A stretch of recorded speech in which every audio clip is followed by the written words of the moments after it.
It is now that time of year.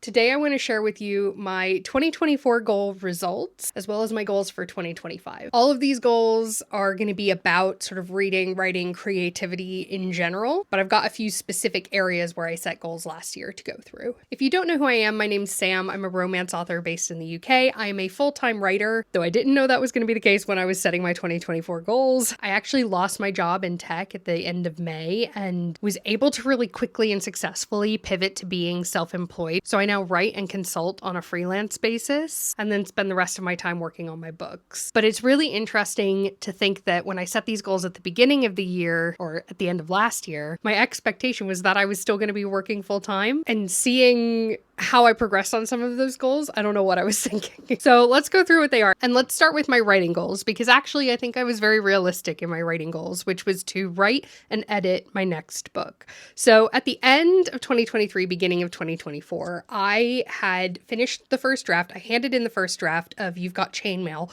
on the 30th of December. So going into the new year, I knew I would have to work on structural, line, and copy edits for that book. And then I also knew that I wanted to start working on whatever was next as quickly as possible. And that was because the turnaround time for You've Got Chainmail was really, really tight. And I didn't want to create that for myself for the next book. So I wanted to be able to start on it sooner. And so my goal was to write and edit my next book during that time. And that was in theory going to be possible because I did end up going under contract for that next book. But because I was waiting on contracts, I ended up not starting until much later than expected. And then this autumn was really difficult for me from a mental health perspective. And there were also a lot of sort of external things happening. I'm from North Carolina, Hurricane Helene and the election. And that took a much bigger toll on my mental health and on my ability to focus on my work than I would have expected. I also have really struggled the last several weeks because my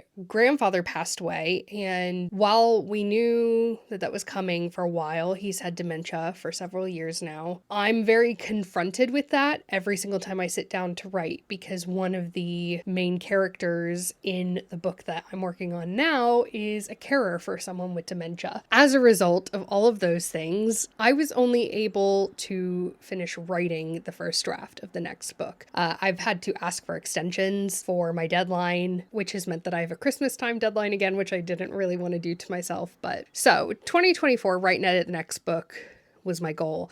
I did not achieve that. I just wrote it. What I have done from a writing perspective that I didn't know was going to be a factor when I was setting those goals is I have increased my writing stamina. When I was working full time, I was writing a max of like 2-3 hours a day because I was doing it in the evenings after I was done with work. It took me a good 3 months to recover from how burnt out I was from working full time. But after I sort of recovered from that, and once I got stuck in writing this draft, I've kind of built my stamina so that I'm not easily, but like regularly able to write 4 or 5 hours a day without it being a problem. So because I now know that about myself, I am actually going to set even more ambitious goals for myself in 2025. And I would like to write and edit 2 books in 2025. That's actually going to be across 3 different books. I need to edit what will be my 4th book. I need to write and edit what will be my 5th book. And I would like to write what will be my 6th book. With what will be my 5th book, that should be fine because I'm under contract for that book as well. When it comes to my 6th book, I don't have a contract for that at the moment. And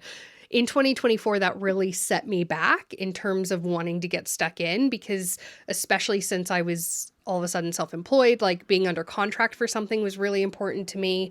I, in the past, have written something thinking that we were going to publish it, and then it ended up not being the right timing. But there's swings and roundabouts. Writing under contract is great from a, I know this is going to be published perspective. You've got timelines associated with things and it becomes very regimented, which is not always the most conducive to creativity. So I kind of want to, and I'm not making this a hard goal because obviously if they throw a contract at me, I'm not going to say no, but I kind of want to write my 6th book out of contract so that I can just feel a little bit more personally invested and like I'm leaning on my intrinsic motivation, I think I should be able to do that. I think that's doable. But does it scare me a little bit given how much I got done, or rather didn't get done this past year? Yes, it does. Another area where I had goals that are sort of tangential to writing is around learning. At the beginning of 2024, I set myself a goal to really focus on learning more about my craft. When I set that goal, I had in mind like podcasts and YouTube videos and things like that. I ended up getting to exceed this goal in a really exciting way because I had the opportunity to partner with Readsy to take their How to Write a Novel course. They gave me access to this course for free in order to be able to share it with you, and I've been taking it over the last 101 days. It just finished last week, and it was absolutely incredible. Like I said, it's a 101-day course, and every week there are 6 lessons that take you through different aspects of the craft of writing. And the idea is you're meant to be drafting your novel during that period, and the craft lessons that you're looking at align with what you should be working on at that time. So at the beginning, you're talking about beginnings, and at the end, you're talking about endings, and in the middle, you're talking about middles. It's very intentional the way that it's structured. The community that's involved in this course is really supportive and really props you up on that journey. There are tools within the course that allow you to keep track of your word count. There are live editing sessions where you can submit your work for Tom, the instructor, to critique on the live sessions. There are interviews and live sessions with authors to talk about their journey, talk about their craft. But my favorite thing about this course is the focus on practical examples. If you've been around the channel, you've heard me talk about this already because I just love this course so much. But every single lesson, Tom has multiple practical examples highlighting exactly how they're employing the strategies that he's outlining for you. And these examples are current, they are from different genres. That can be the hardest part of learning about craft, is kind of seeing it in action and knowing where to look for examples of how to do it well. But what I'm super excited about as well is this course is going to really support me in my 2025 goals because I still have access to it. As I'm writing my 5th and 6th books, I can be going back and looking at the lessons that are relevant to what I'm working on. I've already started doing that in the editing process for the book I'm self-editing at the moment, and I definitely will be going back for the writing process of the next one. Because of that, I'm not actually going to set any learning specific goals for 2025 because this Readsy course I got access to in 2024 is going to give me the craft learning resources that I need for 2025 as well. So really it's just to continue to use that as a repository of knowledge and of craft examples as I achieve my writing goals for 2025. Thank you so much to Readsy for access to that course. It's been invaluable for me and for partnering with me to create these videos about it. Now let's look at my reading goals, and this is interesting. My goal for 2024 was 78 books, which if that sounds like a random number, it's not. It's a book and a half a week. And that feels right to me because on average, I will read an audiobook every week and a physical book every 2 weeks. And you might be thinking, if I'm writing full-time now, do I now have more time for reading as well? And it turns out the answer has been no. It's not that I don't have more time for it. I definitely do, but I don't have more brain space for it. As of recording this, I'm at 74. And I do have 3 books that I'm reading at the moment. I'm reading Shark Heart, I'm reading Graveyard Shift, and I'm reading Christmas Tree Farm. So if I finish those and listen to one other audiobook, then I should hit my goal. But given that as of filming this, I've got like a week and a half left of the year, I don't know if I'm gonna hit that goal. My reading goal felt really loose to me. Like I did 78 as my goal because that's what I ended up making my goal for 2023. And I was like, yeah, that felt good. So I'm just gonna port that over. I am gonna do that again for 2025. I feel like that's a good level for me. I don't feel like I need to be reading much more than that. I don't necessarily feel like I need to be reading for content. I still do my wrap-ups, and I think that's really nice because I can talk about my favorite books that I'm reading. And 2024 was a really good year for that. I've read some of my favorite books, especially in the fantasy genre, but I think that slower, more intentional reading is really useful to me. And in fact, for 2025, I'm not only going to just port over my goal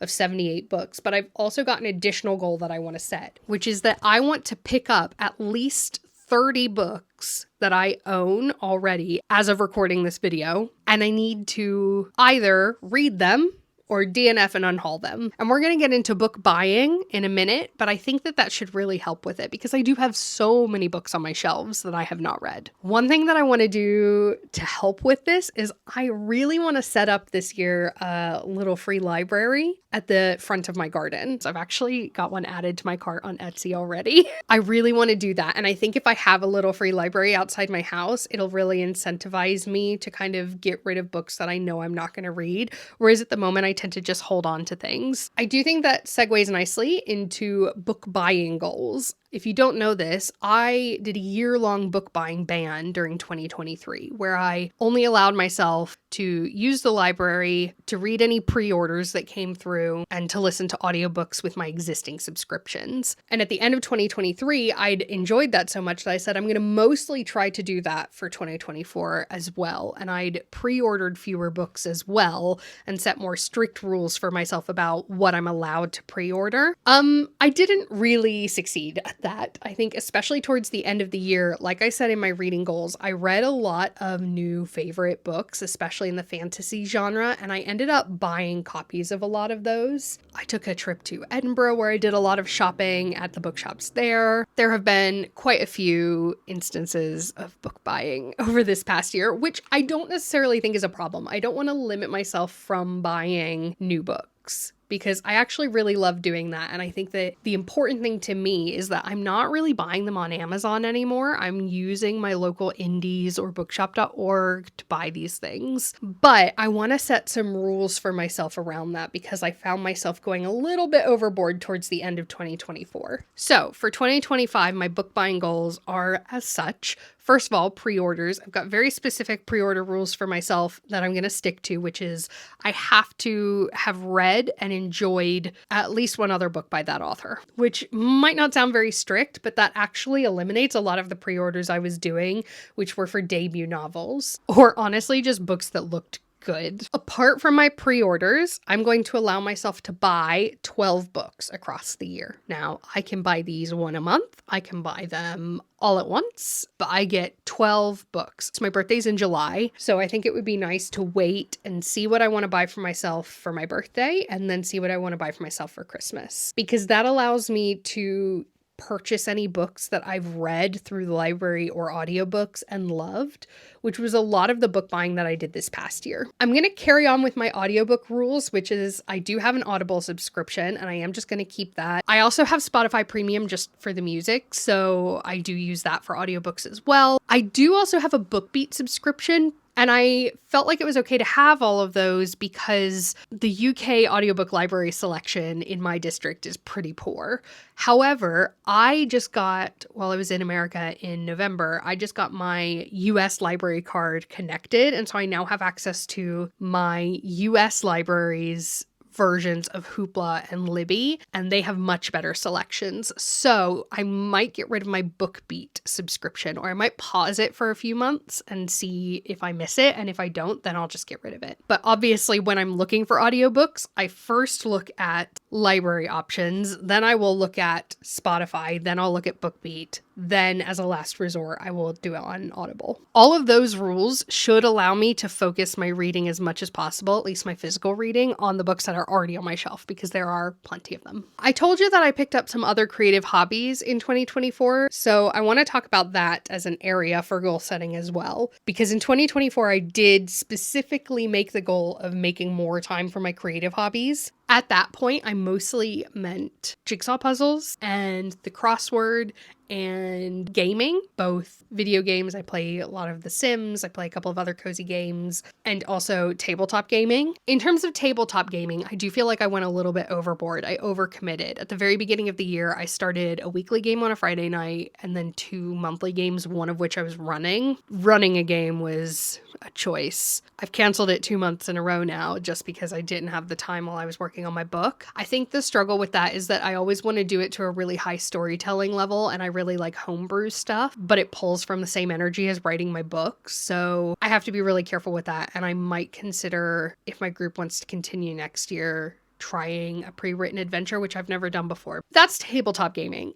Everything else I do feel like I've made more time for, if only because I no longer work full time and therefore I have more time to give to it. I also took up crochet this year. I started in June because I had a bunch of yarn from a previous failed hobby and I wanted to make my friend a really nice birthday gift in July. And so I was like, what's a way to use up all this yarn? I'm gonna crochet him a wizard hat, despite the fact that I'd never crocheted anything before.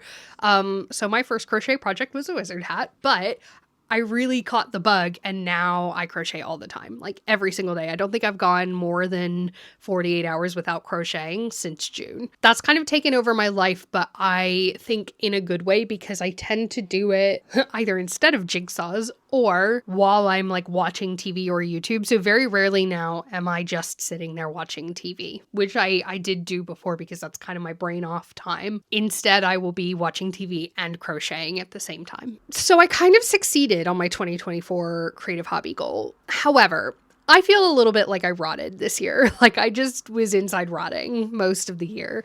And I think that my goal for 2025 is going to be better balancing sort of homebody hobbies with other hobbies. And one of those things is going to be just getting outside more. I get out pretty regularly for dog walks, but I don't do the dog walk every day. I split that with my partner pretty equally, I would say.